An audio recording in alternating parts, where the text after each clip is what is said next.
우리 사람들은 누군가를 닮아가며 살게 됩니다. 또 가까이에 있는 사람일수록 더욱더 그렇게 닮게 되는 법입니다.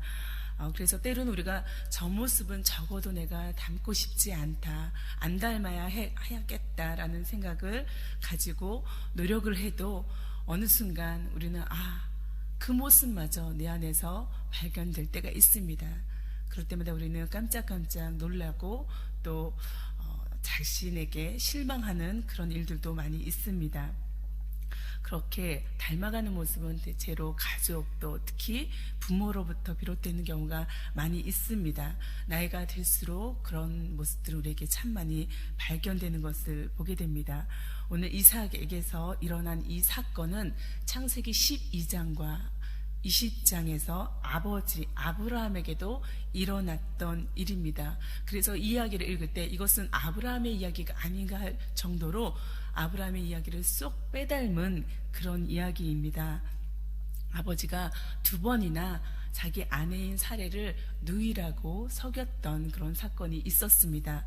그런데 그 이야기가 이삭에게, 그 아들 이삭에게 그대로 반복되고 있는 모습을 오늘 보게 됩니다.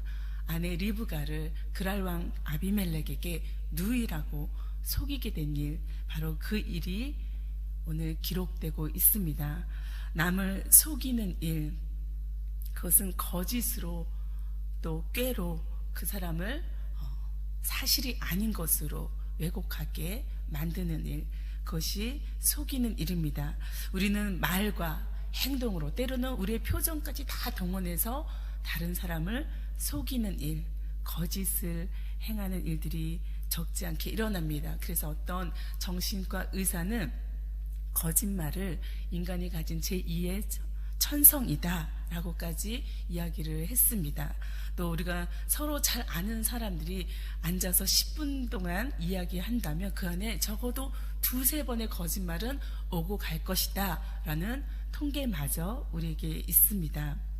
이렇게 우리는 사실을 사실대로 얘기하는 것보다 그 사실을 과장해서 얘기하거나 때로는 축소시키거나 빼먹거나 그러면서 왜곡시키는 이런 거짓을 때로는 밥 먹듯이 행합니다. 그러면서도 이것이 거짓인지 알지도 못하는 채 무감각한 채 그렇게 살아가는 것이 우리의 모습인 것입니다.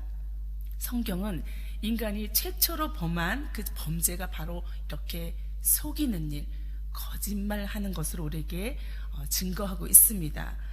우리가 너무도 잘 아는 대로 하나님께서 선악과 나무의 열매는 먹지 말라, 너희가 그것을 먹는 날에는 반드시 죽을 것이다 라고 하나님 말씀하셨지만 하와는 그 말씀을 어떻게 왜곡시켰습니까?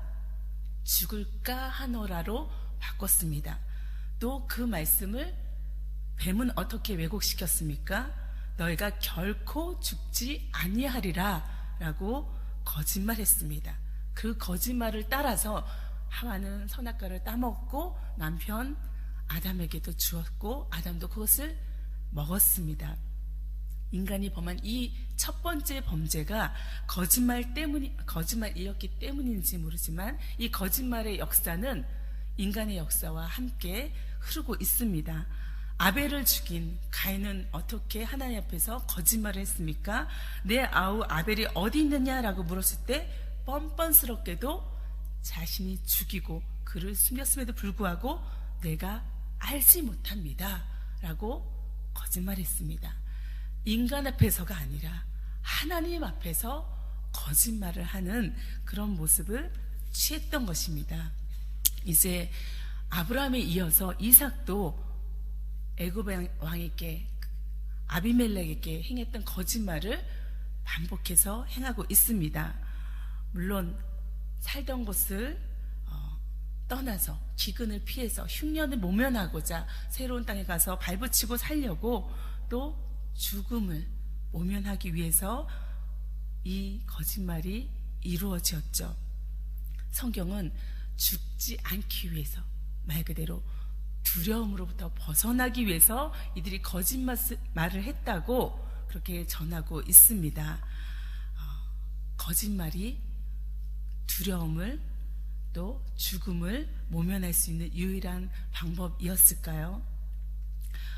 우리는 다른 사람들을 곤란에 빠뜨리기 위해서, 때로는 공격하기 위해서, 때로는 이 거짓말을 사용하기도 합니다. 그러나 대부분의 경우는 나 자신을 지키기 위해서 거짓말을 하는 경우가 참 많이 있습니다. 다른 사람으로부터 나를 지키기 위해서, 방어하기 위해서, 난처한 상황을 모면하기 위해서, 그리고 적어도 불이익을 당하지 않기 위해서 우리는 이렇게 거짓말을 하는 것입니다. 아브라함도 그랬고 이삭도 그랬습니다. 아내로 인해서, 아름다운 아내로 인해서 자신들이 죽을까봐, 이런 어려운 일을 당하게 될까봐 거짓말을 하고 만 것입니다. 하지만 거짓말이라는 것은, 거짓이라는 것은, 속임수라는 것은 어떻게 됩니까? 그 끝이 반드시 들통나게 되어 있습니다. 반드시 드러나서 사실이 밝혀지게 되는 것이 대부분의 경우입니다. 거짓이란 영원할 수가 없는 것입니다. 사람은 숨길 수 있을지 모르지만 하나님을 완전히 속일 수는 없는 것입니다. 이전에 아브라함의 경우에는 하나님께서 애굽 왕에게 재앙을 내림으로, 또 아비멜렉 왕에게 꿈에 나타남으로 그 거짓을 하나님께서 폭로하셨습니다. 사실이 드러나도록 하셨죠. 오늘 이삭의 경우는 아비멜렉이 이삭과 아내인 리브가가 온누이 사이가 아니라 부부 사이라는 것을 직접 눈으로 목격하게 됩니다. 8절에 보면 이삭이 거기 오래 거주하였더니 이삭이 그 아내 리브가를 껴안은 것을 블레셋 왕 아비멜렉이 창으로 내다본지라, 목격하게 된 것이죠. 어떤 방법으로든 이렇게 거짓은 드러나게 된 것입니다. 그것이 시간이 다만 걸릴지라도 그렇게 드러나게 되고 마는 것이죠. 이에 아비멜렉이 이삭을 불러서 추궁합니다. 그가 분명히 내 아내건을 어찌 내 누이라고 했느냐라고 말합니다. 이것에 이삭의 대답은 무엇입니까? 내 생각에 그로 말미암아 내가 죽게 될까 두려워하였음이로다. 내 생각에. 그것은 이삭의 생각이었습니다. 그 이삭의 생각이 두려움을 낳았고 그것이 거짓을 만든 것입니다. 내 견해, 내 경험, 내 판단이 오류를 낳은 것입니다. 그로 인해서 이삭은 아비멜렉 앞에서 지적과 책망을 당하게 됐고 부끄러움을 경험하게 되었습니다. 10절에 보면 아비멜렉이 이르되 내가 어찌 우리에게 이렇게 행하였느냐, 백성 중 하나가 내 아내와 동침할 뻔하였도다. 내가 죄를 우리에게 입혔으리라. 그리고 9절에 이어서 아비멜렉이 이어서 모든 백성에게 명하여 이르되 이 사람이나 그의 아내를 범하는 자는 죽이리라 하라고 말했습니다. 다행히 아비멜렉의 이 관대함으로 이삭은 벌은 면하게 됐지만, 또 안전은 보장받았지만 그의 속임수가, 그의 부끄러움이 정당화될 수는 없었습니다. 그렇다면 거짓말을 하지 않을 수 있는 방법이 있을까요? 거짓을 행하지 않고 속이지 않고 살 수 있는 방법이 무엇이 있습니까? 성경은 그 답을 우리에게 이미 보여주고 있습니다. 하나님을 향한 신뢰, 그분에 대한 완벽한 의지, 의뢰, 이것만이 우리가 거짓을 행하지 않을 수 있는 유일한 길입니다. 사실 이삭에게는 아버지에게 주어졌던 그 하나님의 복이 이미 주어져 있었습니다. 하나님의 그 복, 그 약속은 참으로 믿을 만한 것입니다. 2절에서부터 5절 앞선 그 내용에 하나님께서 애굽으로 내려가려고 했던 그 이삭에게 약속을 주셨습니다.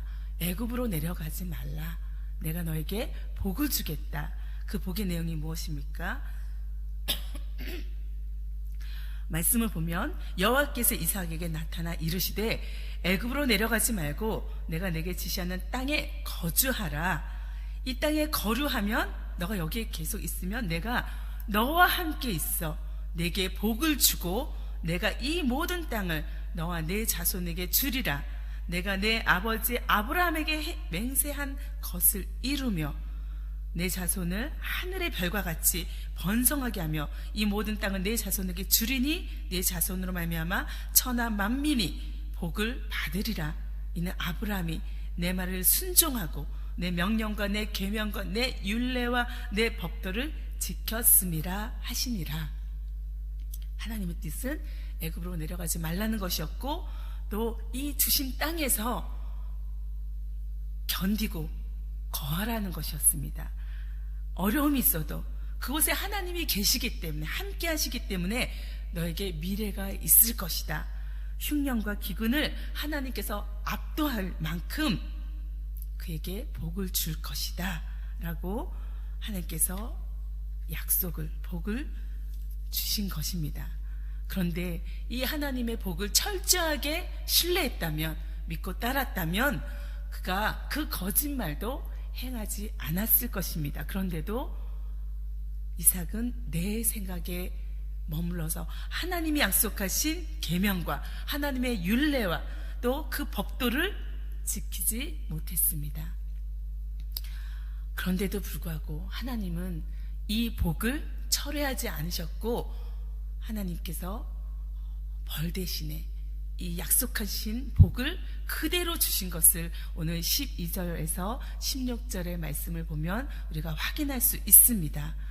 하나님께서 주시겠다고 한 그 복을 이삭은 그대로 받았습니다. 이삭이 그 땅에서 농사하여 그 해에 100배나 얻었고 여호와께서 복을 주심으로 그 사람이 창대하고 왕성하여 마침내 거부가 되어 소가 떼를 이루고 종이 심이 많아졌다.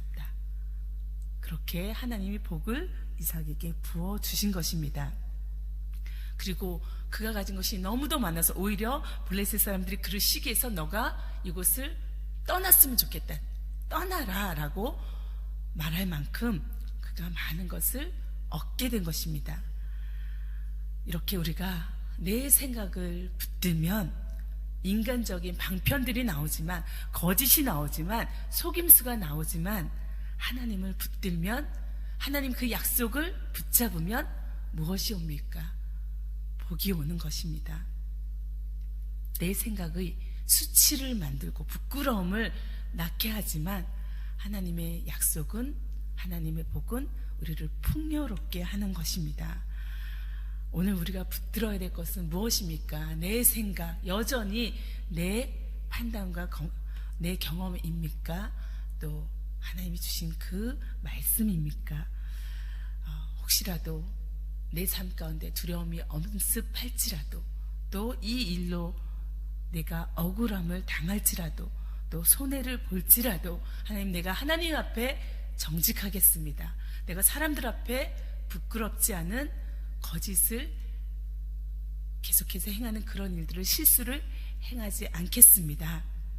정직으로 살 수 있도록 내가 오늘도 주님 말씀 붙들겠습니다. 그 약속 믿고 나아가겠습니다. 그것이 믿음의 사람들의 반응이 되어야 할 것입니다. 그것이 하나님이 우리에게 원하는 그 자녀에게 복 주시기를 원하는 자녀에게 원하는 하나님의 마음일 것입니다.